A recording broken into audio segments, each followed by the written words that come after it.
Money, Johnny Cash often said that he was Cherokee, but the strange truth about his family tree came to light when his daughter appeared on Finding Your Roots. Born in Kingsland, Arkansas, in 1932, he was the middle child of 6. His name came from a compromise between his father's name choice, Rie, and his mother's name choice, John. The family was poor, so in 1935 they moved to Dice and started farming there. Everyone in the family worked in the cotton fields and sang their hearts out. John's brother Jack was cut in half by a table saw one day and almost died. In the 1950s, when the U.S. joined the Korean War, Cash joined right away and ended up in West Germany in the Air Force. He met Vivian Liberto at a roller rink before he left the United States. They got married when he came back to the United States years later. Johnny's best friend and brother Jack had died, and Johnny missed him a lot. He turned to music to help him deal with the loss. His mother and a friend taught him how to play the guitar, and the first song he made was gospel music. Cash got married and moved to Memphis, Tennessee. He also got a part-time job selling appliances. He played with a few local bands at first, and then he was hesitant to approach Sun Records. Even though Cash had a family, he didn't know what to do with his life. Sam Phillips, who started Sun Records, allegedly told Cash to come back after he had done some bad things because he didn't like the gospel songs he had tried out. In 1955, Johnny Cash came back and tried out rockabilly songs again. By 1956, he had recorded 2 albums with Sun Records. Porter and Cry Cry did well, and his time there was about to pay off big time. On August 16, 1956, he was in a Sun Records recording studio with Carl Perkins, Jerry Lee Lewis, and Elvis Presley. This surprised everyone. The 4 stars of the future sang together, and Phillips left the tape. Later, people would hear this recording as the $1 Million Quartet. But Cash wasn't a $1 Million star yet. He hadn't put out a big hit song. Elvis Carter said that when Presley was on tour with Cash, she would make her listen to Cash's music on jukeboxes when they stopped at cafes. In the end, Cash wasn't faithful and had an affair with another singer, June Carter. The song Walk the Line is about being a good and faithful husband.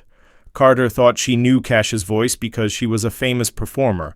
They met behind the scenes at the Grand Ole Opry in 1956. They were interested in each other but put their feelings on hold right away because they both had wives.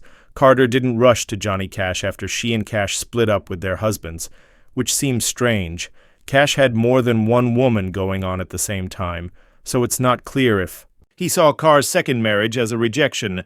It's said that he cheated on his wife all the time while he was on tour. An affair with Carter's sister, Anita, was also found out years later.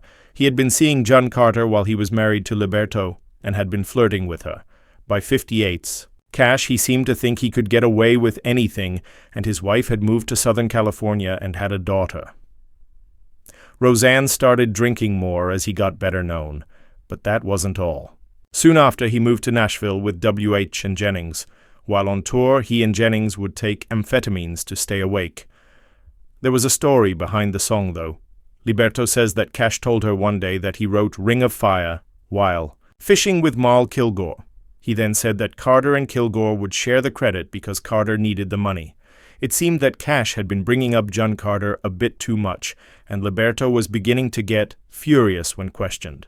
About the source of Ring of Fire's influence, Carter commonly claimed to have seen the words in an Elizabethan poetry book. Liberto laughed at this, saying that the song Cash penned was about a very private part of a woman's body and wasn't inspired by poetry. The meaning of Ring of Fire became increasingly hazy, and years later, the co-writer sent it off in the strangest way. Promise in the future, Kilgore wanted to make as much money as he could from the song he had written, so he came up with the idea of letting a hemorrhoid cream company use the song and an ad that gave the song's title a new and disgusting meaning. Fortunately, Carter's heirs also thought this was a bad idea and gave it a big thumbs down. Speaking of 5, Cash was on the verge of being burned in June 1965 when he went camping with his nephew Damon in Adelaide, the camper they were staying.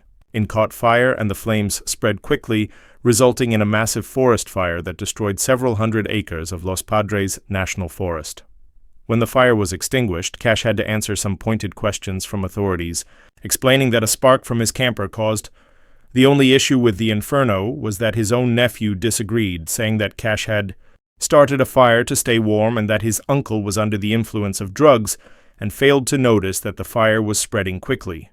Cash was charged by the government and eventually settled for $882,000.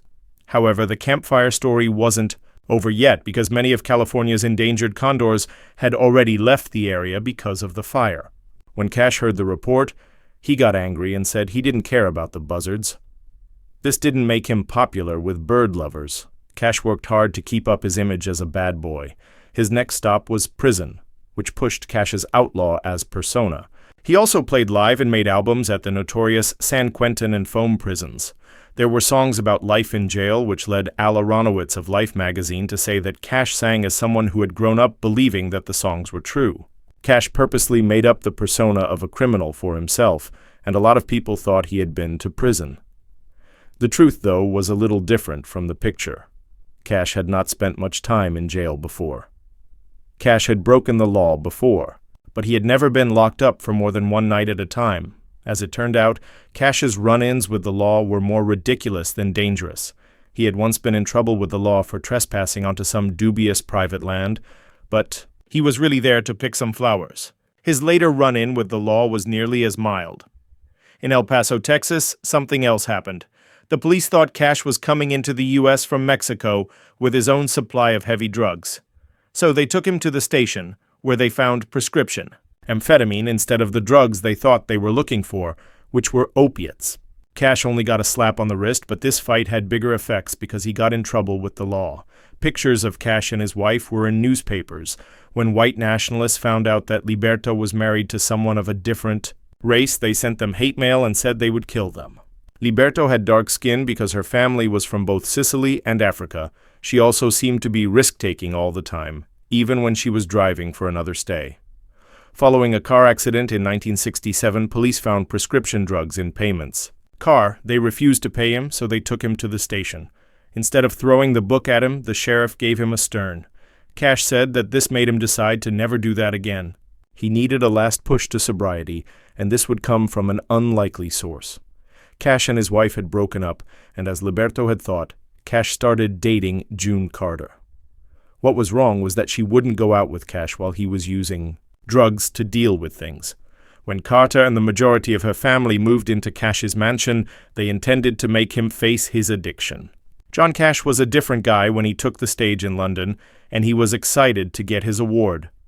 Carter said yes to Ontario Cash's proposal, and the two of them got married right away.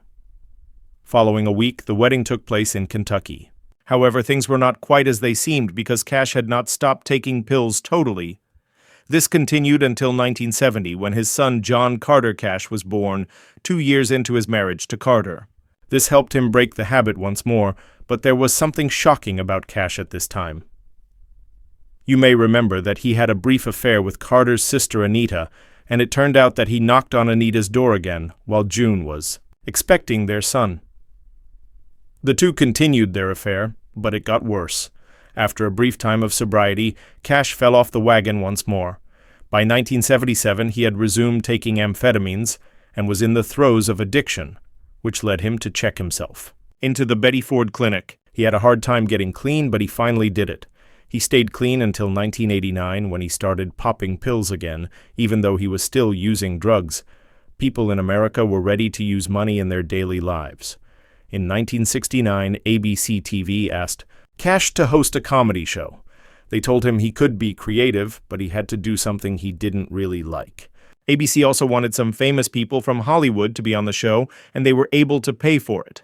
Even though Lily didn't agree with Bob Hope and Peggy Lee, Cash was ready to fight discrimination. Artist Chris Christopherson used the word stoned in one of his songs on the Johnny Cash Show, which made the network very nervous. As the sun was going down on Sunday morning, the network told Cash that the word had to be changed, but Cash refused. There was still anger in Cash's daughter, Rosanne, toward her father because he spent so much time moving and not spending time with her. The good news is that Rosanne was able to fix her relationship with her dad before he died of diabetes on September 12, 2003, 4 months after his wife died. But that didn't stop some riddles from being solved. Cash began working to help Native Americans in the late 1950s at a time when country music fans were more interested in horse life and didn't support Cash's new direction. He was very interested in the subject because he had always believed he was Cherokee. After many years, Cash's daughter went on the TV show Finding Your Roots to find out the truth about her family history. She was shocked that she didn't have any signs of being Native American, and Johnny Cash didn't either. But Rosanne did find that she had African roots in her life. There is another way for a town in Mississippi to remember Cash if we can't remember him as a proud Native American. In 2007, the town where Cash spent the night in jail because police caught him picking flowers told him to leave. The Johnny Cash Flower Picking Festival was held in Starkville, Mississippi in November of that year to celebrate and forgive him for his crime. Breaking the law. If you liked this video, please like it and follow for more.